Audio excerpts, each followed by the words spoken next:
If he decides that he's going to run, would that preclude any sort of run that you would possibly make yourself? I would not run if President Trump ran. What's good, y'all boys? Today, we're talking about the latest establishment puppet. The latest super PAC puppet. Nikki Tikki Tavi. Republican in name only, Nikki Haley. Democrat in disguise. Democrat in disguise, Nikki Haley, okay?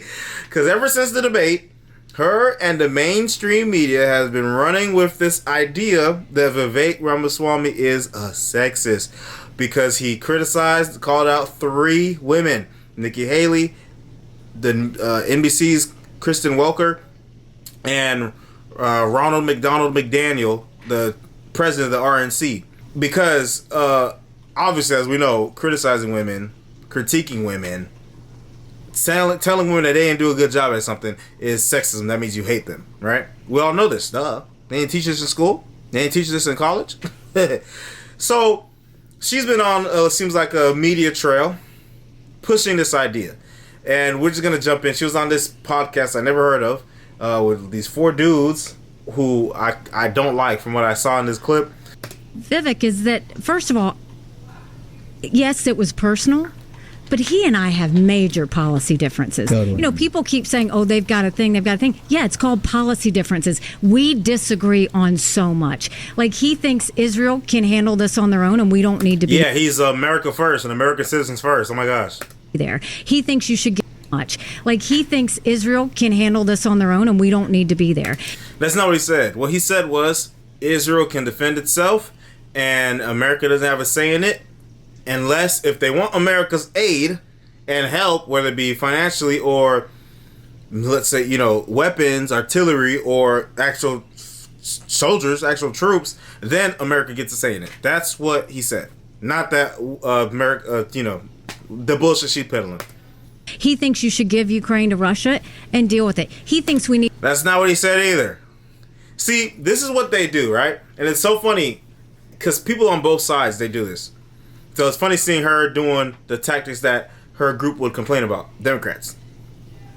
She's taking his points and mischaracterizing them. She's trying to put them in little 2-word, 3-word blurbs that mischaracterizes the entire idea so that people who don't really know or people who don't care can just be like, oh, wow, that sounds crazy. But that's not what it is. The shit with Ukraine is not give Ukraine to Russia. No. It's to call a ceasefire, right? Keep the promise that then people made to that one of them old dudes in Russia that's dead now, I'm pretty sure. I don't remember their names. About the UN not expanding, even though it wasn't a written promise, it was a verbal promise, about the UN not expanding closer to Russia. Meanwhile, they'll keep the Donbass region, which is a region that is a Russian-speaking region that pretty much they identify more as Russian and Ukrainian regardless. Shit like that. So it's not really as crazy as they're trying to make it seem. Oh, give Ukraine to Russia. It's not what it is. So yeah, look, let's try to simplify it. That's not what it is for real. Let's keep going. Need to be friends with China because, like, we are so. And be friends with China is insane. I don't know why she said that. That wouldn't make any sense. Polar opposite. Yeah. That, you know, that there's no way we're ever gonna.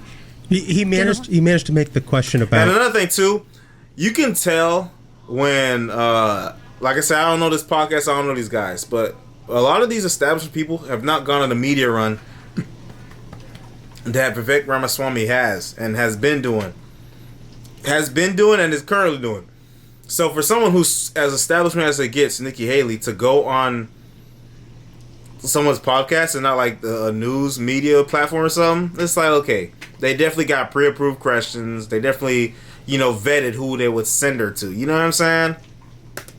Abortion about men's rights. I'm willing to bet that they did not push back on her ass at all. I noticed as well. It's just like on every single thing he finds a way to be like, how online can I possibly be? You know? But you know, it's the Trump talking points. That's what he's doing. He's the Trump spoil in all of this. He knows what they want out there, so he's playing that Trump game. Yeah. I spoke with another candidate who was on the stage with you that was making their case for how they had done a great job. And one of the things they said was, Nikki's got the best thing going right now because she's turned Vivek into her human punching bag. And there's just...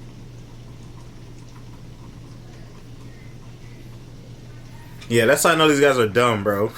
That's how I know these guys are dumb. Because we have sat and watched through all 3 debates. Okay, the first 2 debates I reacted to parts of them and gave my overall thoughts. To the third debate, I reacted to the whole 2-hour thing.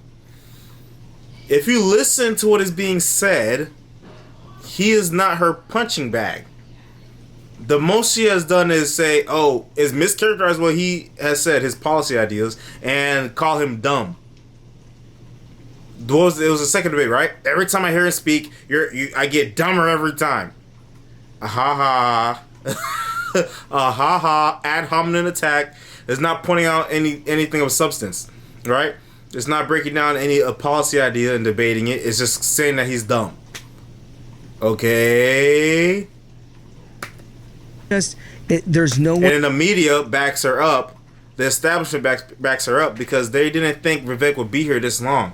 He is not controlled by them. Their money can't control him. He has his own money. So they hate him. He's not white. He's smart. He's a child of immigrants.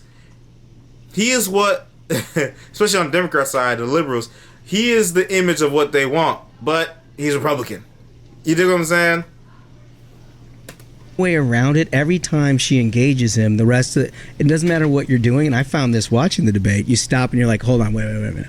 And then you pay attention the crowd to it. Gets quieter. Because what's going to happen next is since Milwaukee, that's like a moment. It's not what I want. I'm sure. Like it's never. I don't go in there like he goes in there with these planned comments and speak. The 3-inch heels. Like he had all the. I don't go in practice like that. I go in and it's a lot of gut and instinct, and you go where. And so I actually was like, cap. Like, you know what? I'm not going to engage. I'm not going to engage him because we are not going to let this debate be about him. No, it's because she was sick. Look at these people lie, bro. She's lying. Go back and look at the debate. Look at her face. She's mad as fuck. She's sick. That damn. Hold on. This nigga got me. Oh shit, he got me, and I reacted emotionally. Oh shit. But what happens? He comes out of the gate. He hits the female chair of the party. He hits the female anchor. Oh no, here we go. On the platform. And then he hits me. And I'm not saying anything. I ain't saying, I'm just saying. But he might have a girl problem. Yeah.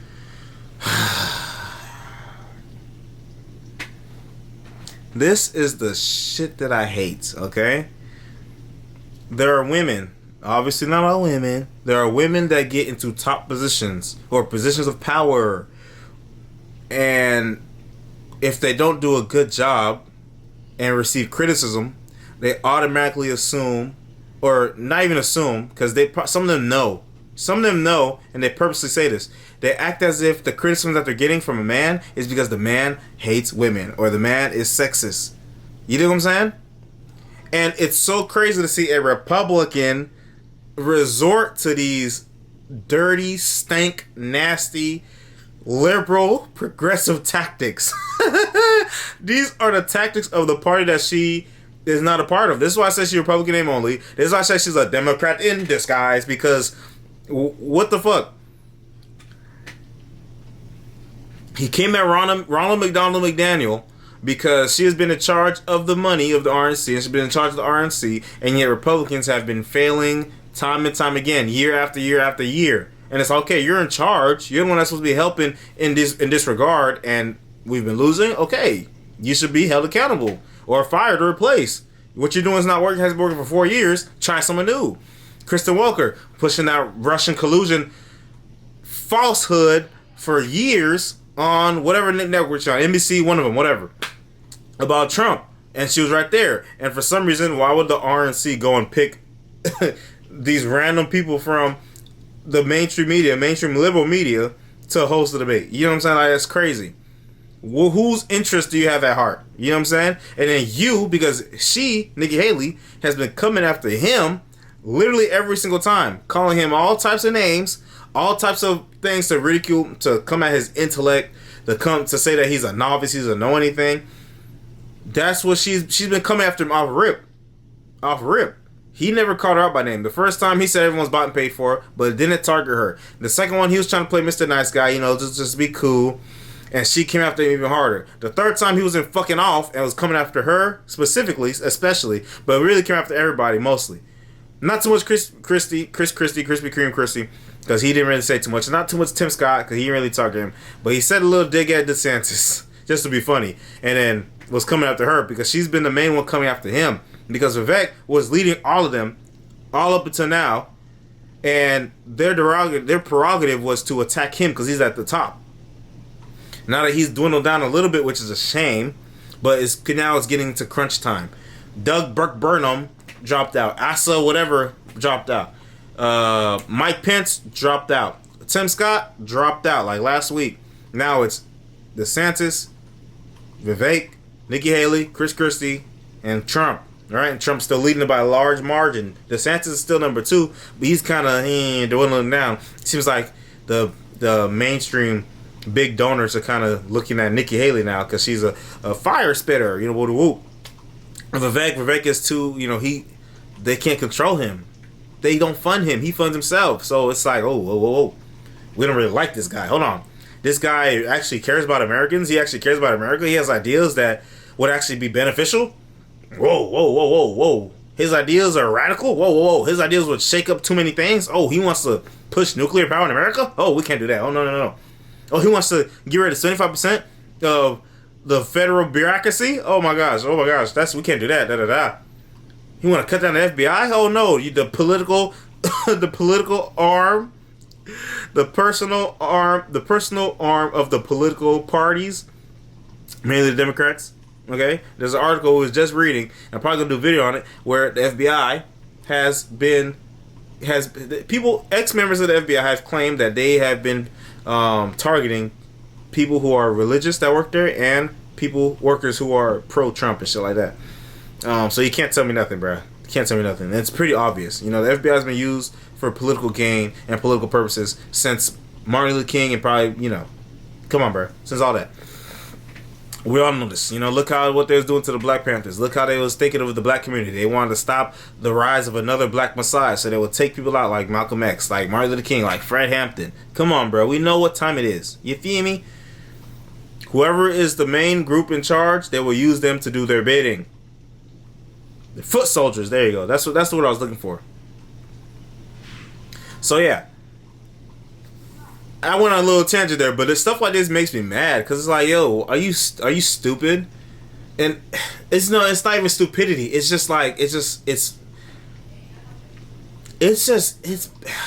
what's the word?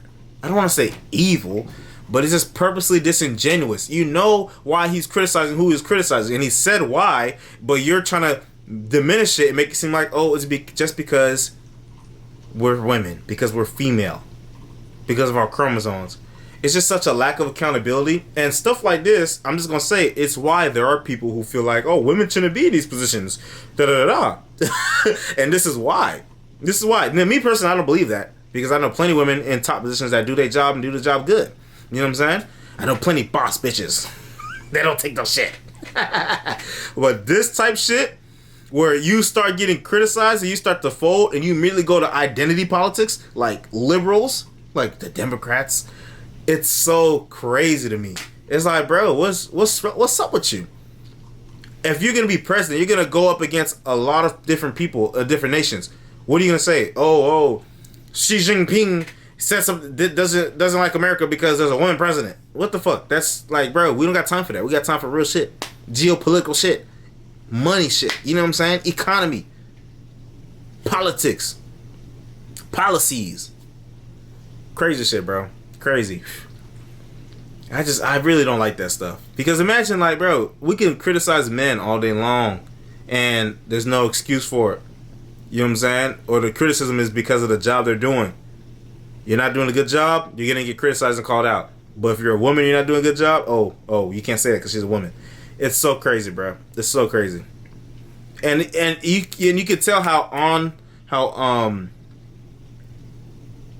on page they are with each other, because literally as soon as the debate ended, they went for that feminist angle, that sexist angle. It's so misogynist angle. It's so crazy. I'm just saying he might have a girl problem.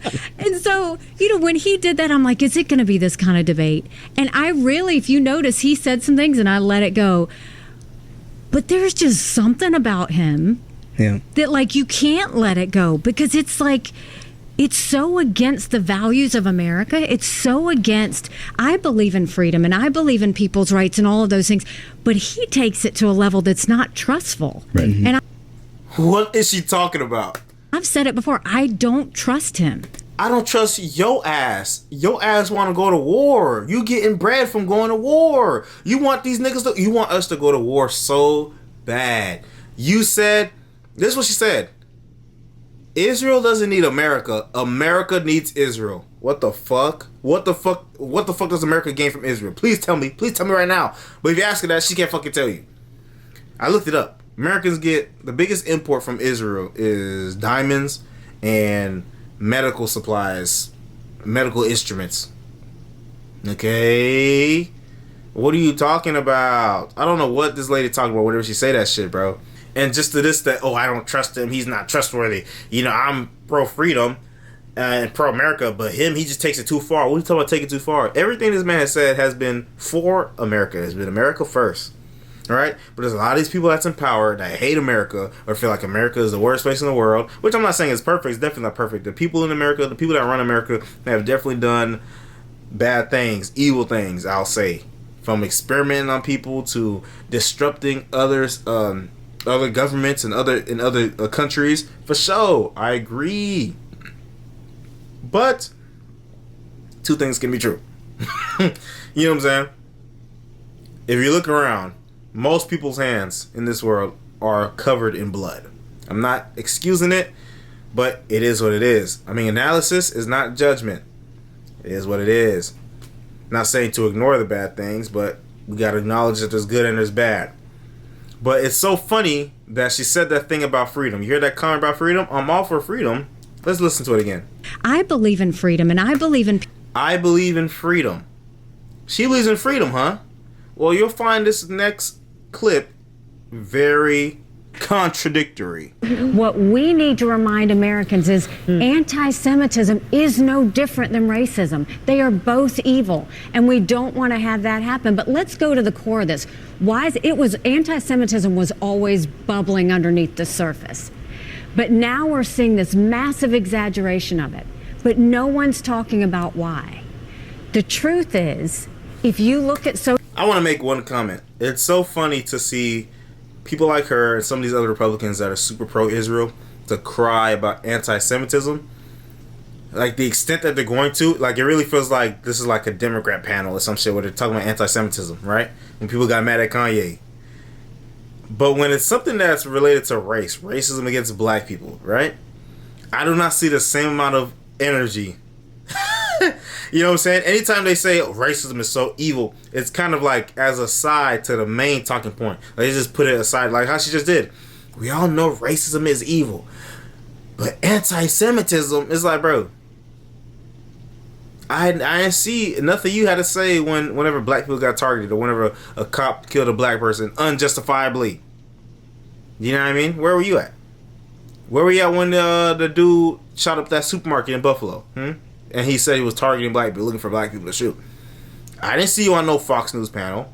But now that Israel and Palestine are fighting and America is sending money to Israel and you work for these weapons contractors, right? And you work for the UN, you have connections. Now all of a sudden you're crying about anti-Semitism. It shows you the priority. And that's usually how it goes whenever there's something that's like against Jewish people, or in this case, it seems like mainly against Zionists, I guess. But there is anti-Semitism that's been happening, I guess. I haven't really seen a lot. I saw some instances, like there was someone's door. There was a door at a college dorm. I guess they had maybe some Jewish markings on it or something. I don't know what they had. Something about Israel, and like they set the door on fire. That's crazy. That's crazy for sure. But anyway, that's my point. Let's keep going to what she said.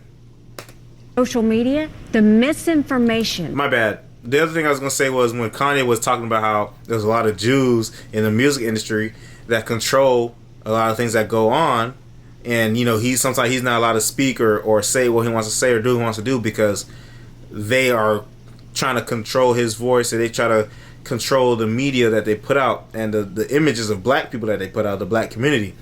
And he said they're the ones in control, and a lot of people got mad. But then a lot of things happened that kind of proved his point. There was like this one dude, Ari Emanuel, off rip, came off and was like, "Oh, we need to boycott him. He needs to face repercussions." There was this one dude that's like a trainer or something that's Israeli, and he texted his phone saying something like, "Oh, maybe we need to up your meds" or something like that, like a weird, like a threat. And it's like, bro, you're only proving his point.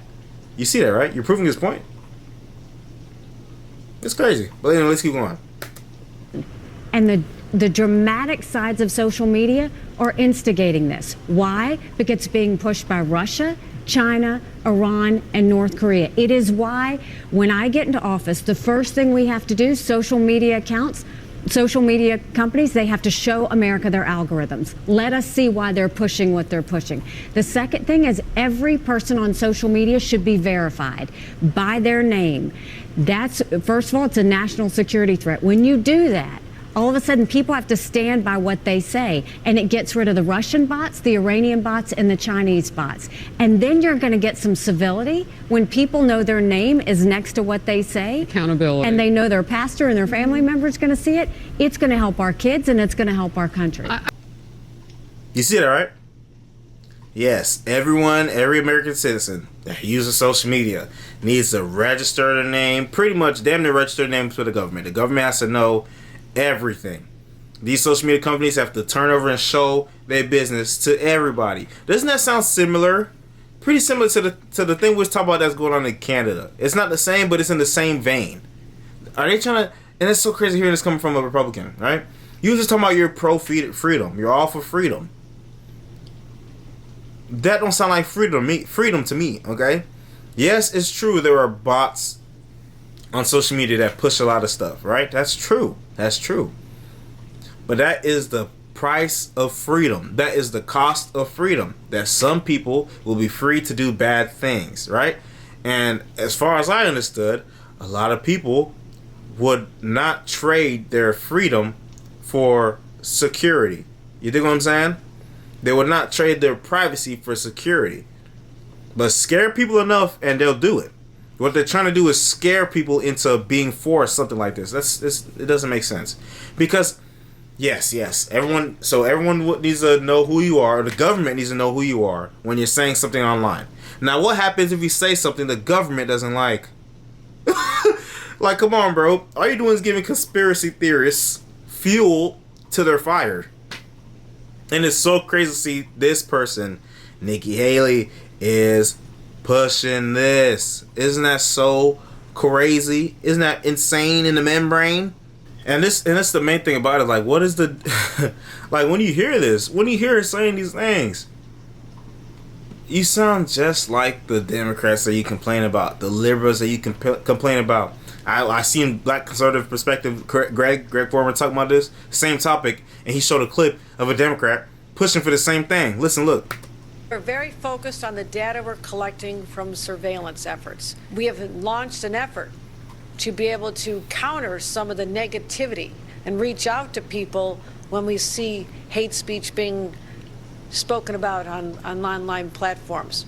Our social media analysis unit has ramped up its monitoring of sites to catch incitement to violence, direct threats to others. You see that. And another point, I just got to bring it back. Look how quickly they act when it's something about Jewish people. Okay? Where was all this push from when things were happening against black people? What's all this push for the hate speech against black people, huh? But no. I'm not saying anything, but I just think it's funny. All of a sudden they care. All of a sudden they want to push for this even more. And it's like, yo, did they not learn their lesson? Wasn't Obama, it's kind of fuzzy in my head because I don't remember. But wasn't Obama, what's it called? Was it Project Pegasus or something? There was something about like, hold on. Now we have to Google it. We have to look it up. How Obama has abused the Patriot Act. 2013. On August 9th, the Obama administration released a previously secret legal interpretation of the Patriot Act, previously secret, that it used to justify the bulk collection of every American's phone records. The strained reasoning in the 22-page memo won't survive long in public light, which is itself one of the strongest arguments for transparency in government. As the late Supreme Court Justice Louise Brandeis wrote, sunlight is said to be the best of disinfectants. Recent revelations by the Washington Post emphasize the need for greater transparency. The NSA failed to report privacy violations that are serious infringement of constitutional rights. Beyond these blatant violations, the foundation of the programs is itself illegal. Section 215 of the Patriot Act authorizes the collection of certain business records, in this case phone records, when there are reasonable grounds to believe that the records are relevant to an authorized investigation into international terrorism. The key legal term is relevance. Who determines what's relevant and what's not? Now, a lot of people were against this, Obama's use of the Patriot Act, right? But now, suddenly, Israel is under attack by Hamas, which they did attack Hamas and killed a lot of people. There's no denying that. No denying that. But now, these people, these warmongers, are using this as an excuse to intrude on our privacy. Ain't that crazy? Now, I came across this article actually today before I recorded this, and so luckily I don't got to do an edit to put it in. But I just saw the headline and I'm like, let me read it when I record the video. Nikki Haley walks back her demand that social media ban anonymous posters after facing GOP backlash. I remember Jordan Peterson talked about that too, but it's like, bro, I said the same thing. I didn't react to it, but I had the same reaction. There's no way to ban that, bro. There's no way to ban it. It is what it is. People have to use their own brains and make their own decisions, okay? Nikki Haley on Wednesday partially walked back to a proposed requirement that social media companies ban people from posting anonymously online for national security reasons, a stance for which she drew backlash across conservative social media and some of her GOP presidential rivals. Remember when COVID was happening and they was calling everything misinformation? Like when people said that the COVID-19 coronavirus came from a lab in China, and they said that you're crazy, and they deplatformed you and demonetized you and kicked you off the platforms if you said that. But then fast forward 2 years later, oh, you know what? Maybe it really did come from. It's possible it really did come from a lab. Wow, in China. Wow, whoa. Okay, so this is what DeSantis said. You know who were anonymous writers back in the day? Alexander Hamilton, John Jay, and James Madison when they wrote the Federalist Papers. Off the top of my head, I don't remember what that was, but I remember it's something to do. It's very important to America's history, but off the top of my head, I don't remember. But I remember the name though, because it was like a whole section in the social studies book in civics class. Musk said super messed up. She can stop pretending to run for president now. Okay, here it is. By Wednesday, Haley had somewhat amended her stance. Somewhat. Asked on CNBC if she was advocating a ban on all anonymous social media posts, Haley said that while she believed life would be more civil if we were able to do that, she was focused on foreign-based actors, not U.S. citizens. I don't mind anonymous American people having free speech. What I don't like is anonymous Russians and Chinese and Iranians having free speech, Haley said, not explaining how social media would even do that to begin with. Haley campaign spokesperson Olivia Perez Cubas on Wednesday added that the onus should be on social media companies to better police anonymous foreign-based accounts. What Nikki doesn't support is letting the Chinese and Iranians create anonymous accounts, spread chaos and anti-American filth among our people. Listen, foreign countries don't need to do that because we here in America do that ourselves for free, okay? But there you have it, man. There you have it. She kind of tried to walk it back as if she knows that it's, how the fuck you supposed to do that anyway. And she knows that was a fumble. That was a big fumble to be running for American president and then advocate for something like this. And you're talking about you're pro-freedom. Yeah, no you're not, buddy. You're pro what's going to put money in your pockets. Somebody like Nikki Haley does not need to be in the office. No, thank you. Intellectually, no. Policy-wise, no. Economy-wise, I'm not sure too much how she is on the economy. But I know Vivek's stances on most of them things, and they all make sense. I vote for Vivek, okay? Trump, I don't really care. Vivek, oh yeah, for sure. But hey, man, let me know what y'all think in the comments down below. I appreciate you again for watching. You know what I'm saying? Shout out Greg Foreman for the clips, because I didn't have the clips. So make sure you like, comment, subscribe, share, hit the notification bell down below, and I'll see you in the next video. Peace out.